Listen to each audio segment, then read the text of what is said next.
Hi, thanks for tuning in to the Ask Valor Masterminds podcast, brought to you by CR Gutters and A Advanced Septic Services. My name's Galan. I'm Joe.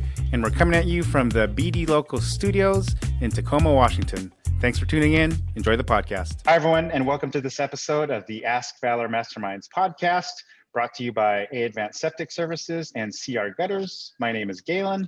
And I'm Joe. And we are coming at you virtually from the BD Local Studios in Tacoma, Washington. So, Joe, to our new listeners and viewers out there, can you tell them how our podcast came to be, please?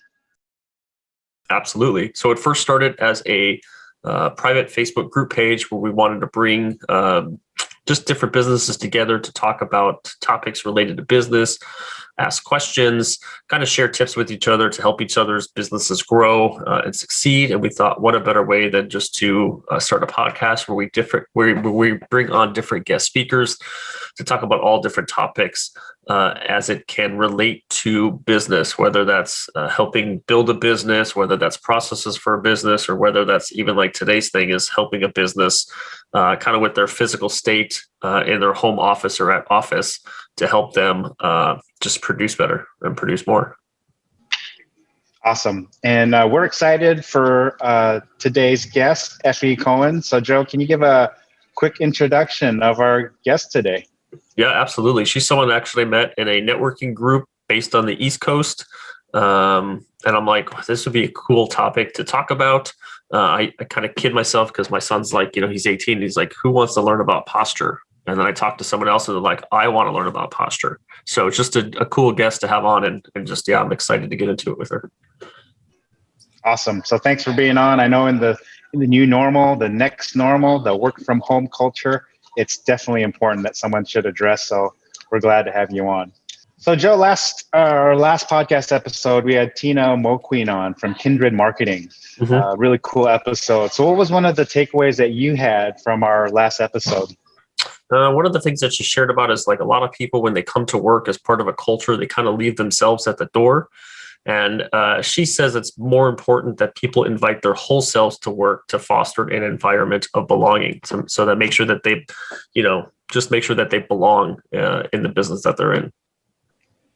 Yeah, and the takeaway that I had is just kind of being socially aware. So when you work for a company, the moment like you check out, you're still technically representing that company. So you never leave your work self. So you kind of always have to be aware of that, especially if you're wearing a shirt at work and then you're at the line at Starbucks, you're technically representing the company, even though you may be off the clock. So cool. So Joe, our Valor Cares initiative is something that we're real proud of. Can you shed some light on that for us, please? Absolutely. So as a marketing company, so Ask Valor Masterminds is the podcast, but we work with a company called Valor Marketing. And during COVID, about April, we kind of got together and be like, all right, how can we help businesses both locally here in Washington, but also nationwide?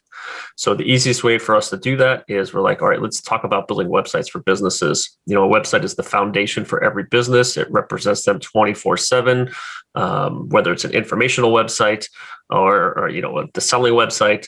So we decided let's talk about just giving away a website. So it started out with one website build. Now we're giving away up to 4 different website builds every single month. So it's just a way for us to give back to businesses. They could just go to our askvalormasterminds.com website, and there's a tab called Valor Cares. They can click on it, they can learn more, and then they could submit their information. Awesome. So now we come to the part of our segment, our A Advanced Septic Pump You Up quote of the day. So I found a quote from Dr. Amy Cuddy. So she's a social psychologist, best-selling author, award-winning Harvard lecturer, and an expert behavioral power and presence. So this quote is, expanding your body language through posture, movement, and speech makes you feel more confident and powerful, less anxious and self-absorbed, and generally more positive. So Effie, what's a thought or takeaway on that quote from Dr. I think so. How you present yourself says a lot about how you feel. So if you put yourself in different types of position, it'll actually reflect or cause you to change your mood or your disposition. So when you do change your body position, and let's say you are under stress, you could release your stress. If you want to present yourself and make a point, you're going to, present your body in a certain way. So that gives you that more confidence, more command of the information. And then if you're just having a bad moment, you just kind of slump, people are going to read your body language. So your body language and how you position yourself reflects a lot how you feel and how the audience is going to look at you, perceive you. And if you're sharing any information, whether it's verbal or nonverbal, that's how the audience will read you. So I think it's an excellent quote, an excellent point talking about how you present yourself and the postures that you put your body in. So would you say now in the work from home era, the Zoom era, where people are connecting virtually, that is just as important as opposed to being the in-person interactions that we used to have? Absolutely. So I say the forgiving moments were the initial life is now virtual. So we'll talk about that first month. Yeah. But now that you've been in a year, you should be able to set your camera up in a way that you're actually looking directly into the camera so that your audience actually look at you while you're speaking. And if you're joining any meetings or networking, pay attention to that as well, because people are looking at you and they want to look directly at you, not underneath you or the side of you or you lean to the side. You want to present as if you're standing right in front of them and talking to them. So keep that in mind as you're in meetings. What do you look like? Are you looking straight ahead? Are you looking attentive, not attentive? So these are things that now you definitely could work on. Beforehand, it was forgiving. We were under a lot of stress, a lot of things going on. So the last thing that crossed our radar was like, how do I look when I look into the camera? But now this is our new normal. So you want to make sure that you're presenting as if you're sitting around that conference table or across the table for a one-to-one type of meeting, or in front of a room if you're going to give a presentation or webinar. Pretend like you're standing, or if you need to do a standing desk, but look into the camera. That is your audience. You got to sort of make it in your mind that you're talking to people through the camera. Awesome. Thank you for that. So now we come to our segment, our CR Gutters Did You Know segment, where we share different trends, statistics, different things on the topic that we're going to speak about today. So I found this word online kind of related to us today, to this topic today, sedentary. So the definition is of a person tending to spend much time seated, somewhat inactive.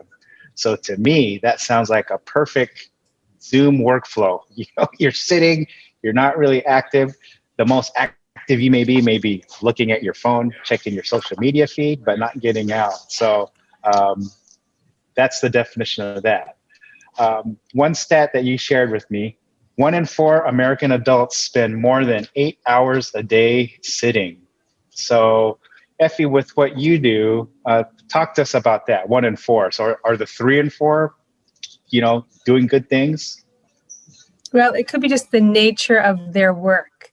Technology is such a critical element to the work that we do. So I think now it's great, but at the same time, it makes us much more sedentary. And so what are the other 3 doing? They could have delivery jobs. They could have jobs where they need to actually move around to get their job done. And so think about all the people in your neighborhood and what they do. Those are probably the other 3 out of 4. They have to move around, or they're working in a hospital. They're in places where they have to be in a few places at the same time. Those are the people who are moving around, teachers, what have you. Those are just relying on technology. They are sitting many more hours. And think about it. Now our lives have changed. Not only are we doing our job, our shopping, many things are done, our transactions online. So we don't have to go anywhere. You technically could stay in the same position all day and get everything done, even your food order. The only thing you'd have to do is go open your door. But that's a lot of time sitting or standing in one position. So in a survey by Orlando Health in 2019, the average American adult spends more than 3.5 hours looking down at their smartphones every day. So I know I have a chiropractor client of mine, and she deals with tech neck a lot and everything. So talk to us about that, spending time on smartphones. Absolutely. When you go to, prior to COVID, we'll see what happens now. But how many times do you go out to eat and people are just looking at their phones? They're not even talking to the person across the table from them. Or home, people's own meals, if the parents don't initiate or the couples don't initiate some no tech time, there's more tech time. Waiting rooms, just look outside, even when kids are playing outdoors, there's still a phone with them. So it's starting so young. I think that's just being kind, 3 hours. But people do all their entertainment. They're ordering everything through their cell phone. I mean, it's our miniature computer. So many things can't be accomplished with your cell phone. So 3 hours, I think that's even generous. I think if each of us timed how much time we're actually in front of the cell phone, I would say it's even longer. Yeah, and even I would say for kids too, it's even longer than that, because most kids, I mean, that's what the new babysitter is for adults. I don't have to. It's sad, but I don't have to like be with my Joe, kid. I could we're just go talking, give him a tablet and we're just talking about this. Like your son, he's what, 17, 18. right? Yep. 18. My son's 8. The new thing now is my son will be on his computer gaming and on his iPad watching videos. Like, not only do they do one device, it's 2 devices simultaneously, and probably, listen to music at the same time. So, yeah. Or adults watching TV, computer, cell phone at the same time. Have you seen that as well? Oh, yeah. Yes. So this is kind of sobering. Normally we're pretty positive, but why this episode is important. So a sedentary lifestyle increases death rate by 71%. So get up. Don't be so inactive. Effie, enlighten our audience a little bit about the benefits of being more active. Oh, absolutely. We're not created to sit in one position all day. We need to move. So how do you remind yourselves to move? On the hour, anytime you need a restroom break, then do some sort of activity, keep yourself moving. For those people that were working in the office, they had to walk far, possibly to their restroom or to where to get food. They'd have to go out and get food or run an errand, what have you, at their lunch break. So they would move up and run around, or different floors for different meetings. Now everything just push the button, got to go, start the next meeting, start the next meeting, start the next meeting. So you're going to try to schedule yourself. So try not to schedule an hour meeting, maybe cut it less for a few more minutes, get up, go to the bathroom, move around, do some sort of activity. Actually, it's beneficial if you spread out some exercises throughout the day. So pick one that you like, do that first, pick another few, and then on the hour, do something, because you're not meant to sit so many hours. You really have to get your blood circulating, oxygen into your lungs. Your body needs to move. Awesome. So another sobering statistic, we're in the United States, so really advanced country technologically and everything. But this stat alarmed me. The U.S. ranks 143 out of 168 countries in physical fitness. But the bright side, to try to always keep a positive spin on this podcast, moving just 2 minutes every hour can decrease premature death risk by 33%. So just the littlest bit.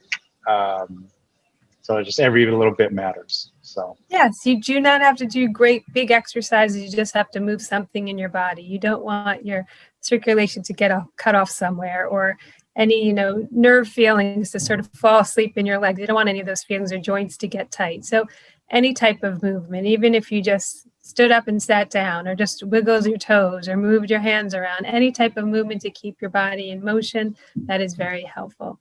So now we come to the part of our podcast where we give a more formal introduction of our guests. So Joe, I'll let you have the floor and give a formal introduction to Effie. Take it away. Sure. So Effie is a graduate of Temple University Physical Therapy program with over 10 years of experience working with patients of various ages and diagnosis in New York premier hospitals. She has mastered the understanding of how the body moves and what it takes to improve one's posture. She always puts her patients' needs first, seeking out the best way to help them achieve their goals.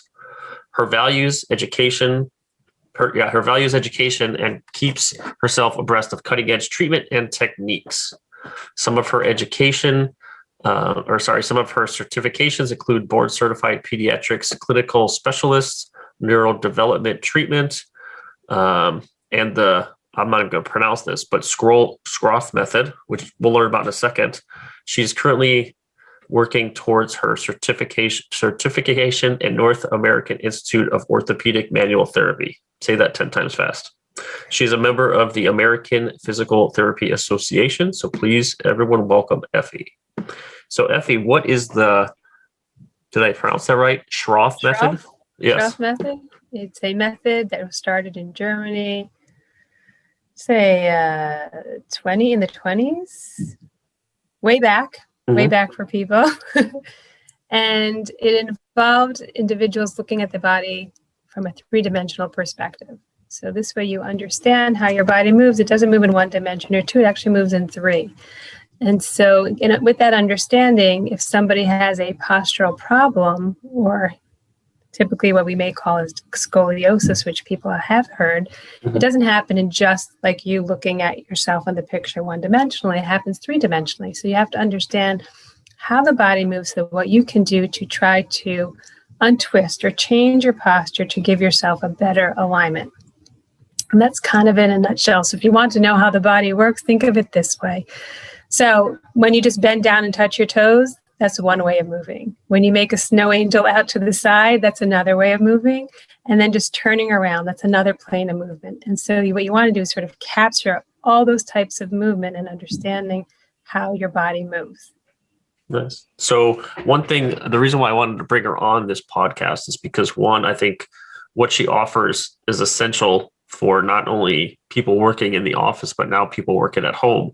And I actually reached out to her probably a couple months after meeting her. And I was like, well, I work from home. I have lower back problems. I'm sitting in my chair. You know, what chair do you recommend?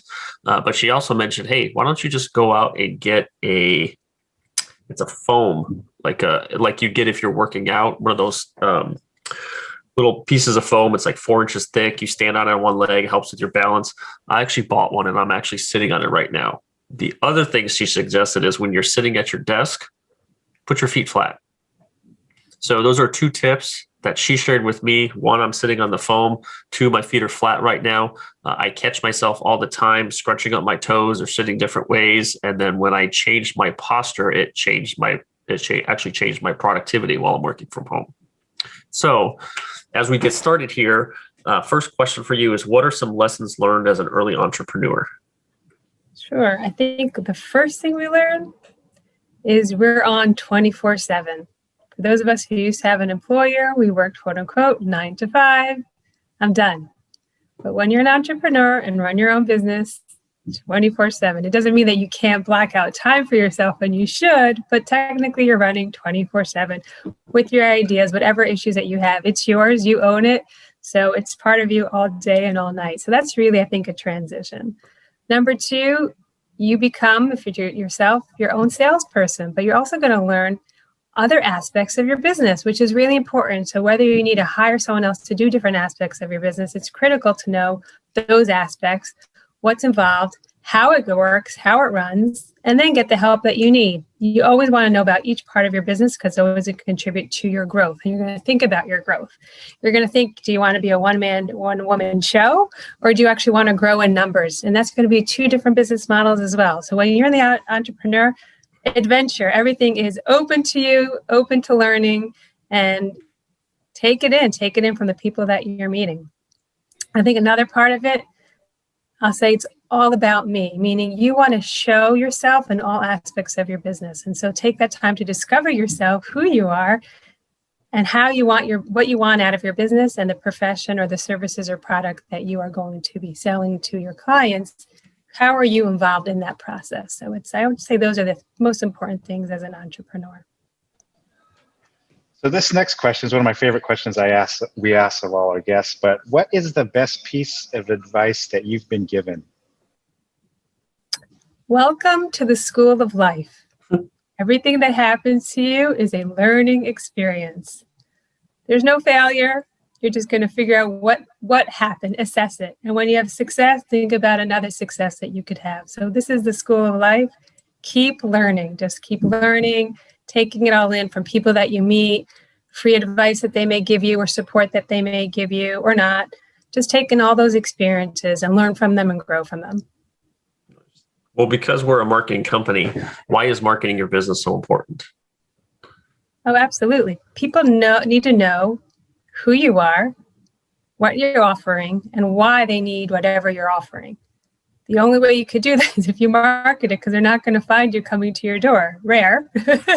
Of course, there's some great stores where people knock at the door and things happen for them, but you need to put yourself out there and you have to figure out strategically what is the best way to market.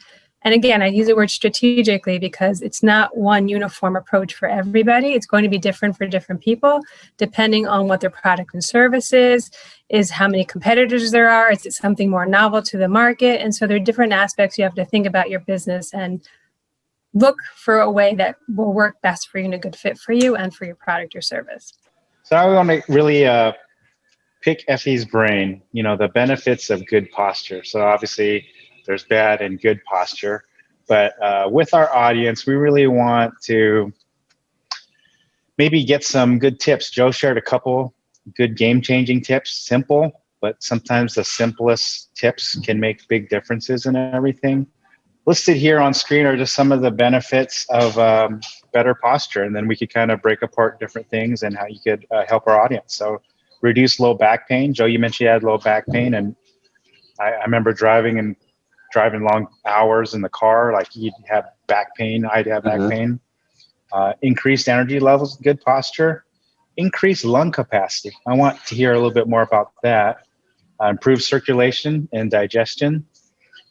This one was surprising to me. Reduction in TMJ pain, right? I guess the jaw. Increased self-confidence. Fewer headaches. Less tension. So getting kind of loose, I guess. And decreased stress.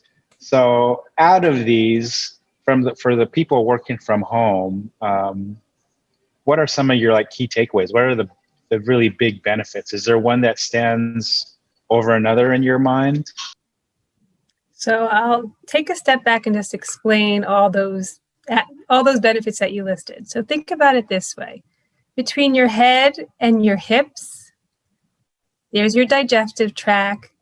There are your lungs. If you slouch, and everyone could take the liberty right now to slouch, you are now compressing that area between your head and your hips, which means you're compressing your lungs, you're compressing your digestive system, you're compressing. So there's no room for expansion or things to move around more than they can. And so therefore, in that position, you are affecting your digestion. You are affecting your breathing. You can't fill it up as much as you can and should. And so when you do that, you fatigue, your body slows down. And so that's just a simple, just understanding some of the anatomy. Same thing with TMJ. If you start slouching and your head's more forward, again, you're causing a misalignment. Now, TMJ also comes from our favorite topic, stress. When we are stressed out, our body stores it. And not only do we store it here in clenching, we could store it as our shoulders migrate towards our ears, as we brace ourselves while we're working. And so we're bracing ourselves in multiple places in our body. And the same thing happens when we drive, especially if there's a lot of traffic or you're tired and you need to get somewhere. Stress stores, and then we call it, our stress sort of assumes a posture in our body. So understanding the word posture. Posture is just any position your body's in. That's the definition of posture. And so when we talk about good posture, we want the best alignment for you, for what you're doing. And so many times you think, posture is important for the dancer, the athlete. But guess what? This is your dance and this is your game. And you want to be great at your game and beautiful at your dance. And so you want to make sure that you're in a good alignment or good posture. Why? Number one, we don't want you ending up having back pain or neck pain.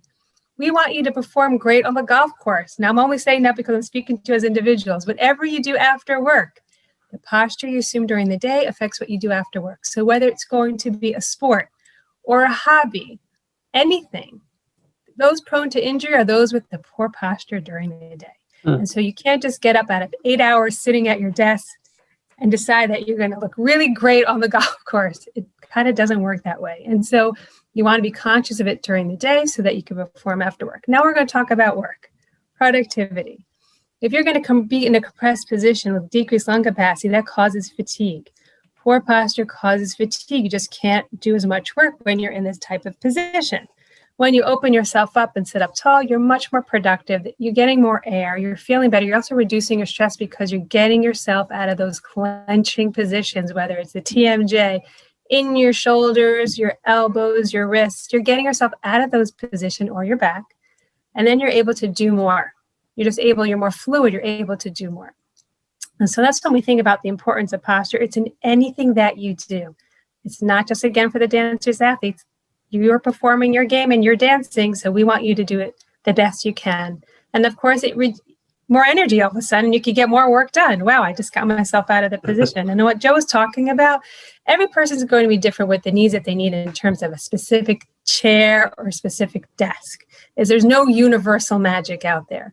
The universal magic happens within yourself as you engage in a sitting desk or a standing desk. Now, some people are going to need a little bit more advice because they already have back pain, but for those who don't, be aware. Feet flat on the ground. Most of us have our feet crossed, straight out in front, on our toes, behind some sort of bar or underneath the wheels of our rolling chair. You'll find yourself, you know what I'm talking about. You want to make sure that your feet come flat on the floor because that's your base. And then you have to figure out, am I a sloucher or do I sit on the edge of my chair ready to pounce that computer? Well, if you're a pouncer, you're going to have to learn how to roll back a little bit. And if you're the sloucher, you're going to have to learn how to come up a little bit. So everybody's body's different. You're just going to start figuring yourself out. How am I sitting in this chair? Do I look comfortable? Am I using my armrests to rest or am I putting pressure through them? And most of us, if there's a surface in front of us, we apply pressure. And that leads into our stress posture, shooting right up into the head, into the neck into the head. And so instead of pushing down because of stress, move yourself away from the desk or chair. So if your hands are on an armrest, move yourself up and away. If your hands are on the table, move yourself away and up. Don't lean in and apply pressure. I have a quick question. So I know on your website, the Pro Posture website, you did like a workplace assessment and everything. So I know a lot of people out there, obviously in the Zoom world, you're on a laptop or your monitor setup. For posture-wise, and because I want to ask, I'm not asking for a friend, I'm asking for me, but is there an ideal height or angle for your monitor? Should it be high, you're looking up, or should it be down? What's ideal there? Okay, so right now, I'm not picking on you, it's only because I'm looking at you. You're looking at an angle down towards your camera. I have my laptop on a tissue box. Yes, everybody, you could use simple items around your house. Tissue boxes, paper towel rolls, tissue paper rolls. Guess what? We stock up a lot of it during COVID. Go see what you have, even your Amazon boxes, and find yourself a nice position so that you can look directly into the camera.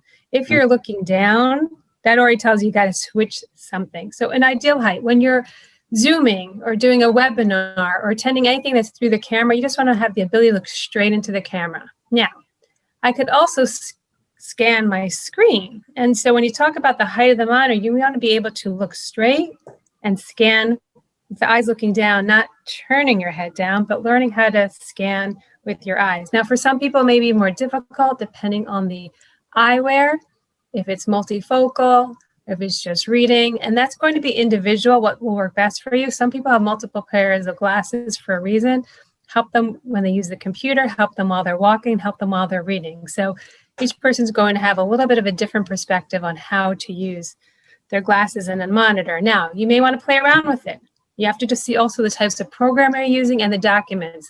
I've worked with the client and their documents are only half screen. They don't populate the whole screen. It's just a way that they use it in terms of screening their clients and information on the table. I said, what's more important to you, this part or this part? Oh, this part? Okay, so now we're going to pick up your monitor because if you're using this program all the time and this is how it's going to look, this will be better for you. So you have to sort of think about what you're looking at your screen. Now, ideally, we want to have ourselves sort of upright and looking straight into your screen, where your information is, and be able to scan a little bit down. But again, it's going to depend on the programming that you're using and how you're using your computer. But it's an excellent question, but you want to make sure you're sitting up and not looking down. Awesome. Well, I definitely, I know I'm guilty of a lot of things that you said, slouching, putting my feet not flat, shopping for the right chair, monitor height. Obviously, at home, I have my monitor up, but here on a laptop, it's harder to find something to raise it up. But I'm guilty as charged on a lot of those things. But we just want to really thank you for coming on. You're actually our 40th podcast guest, so it's kind of a little cool milestone for us. Yeah, so we're glad you're able to share and straighten us up. Moving forward and everything, sitting the right way, doing the right thing. So to everyone out there, thanks for tuning in. Before we sign off, Joe, we're so passionate about our Valor Cares initiative because we've been able to impact a lot of local small businesses and just small businesses. Can you give us another plug on that, please? Yeah, absolutely. So Valor Cares is just something that we're passionate about. Like Galan mentioned, year to date, we've had a couple of law firms. We've had a health coach. We've had someone who teaches firearm safety. We have a credit card processing company. Really, we don't do the Valor Cares for like e-commerce shopping carts or for like multi-level marketing, but really any other business can go and apply. Like I said, go to our website, askvalormasterminds.com, look for the Valor Cares tab, submit your information, and then just a committee of people from Valor Marketing will go on there and select, like I said, up to 4 winners every single month. And then we hope that you're our next winner. Awesome. And we'll share Effie's contact information. Effie, you could do stuff virtually too with clients all over the US, right? If they have any questions, you're able to take them. So we'll share your information on our social media feeds and everything. But on behalf of our sponsors, Advanced Septic and CR Gutters, my name's Galan. I'm Joe. And coming at you virtually from the BD Local Studios in Tacoma, Washington. Thanks for watching this episode of the Ask Valor Masterminds podcast. Have a good one, guys.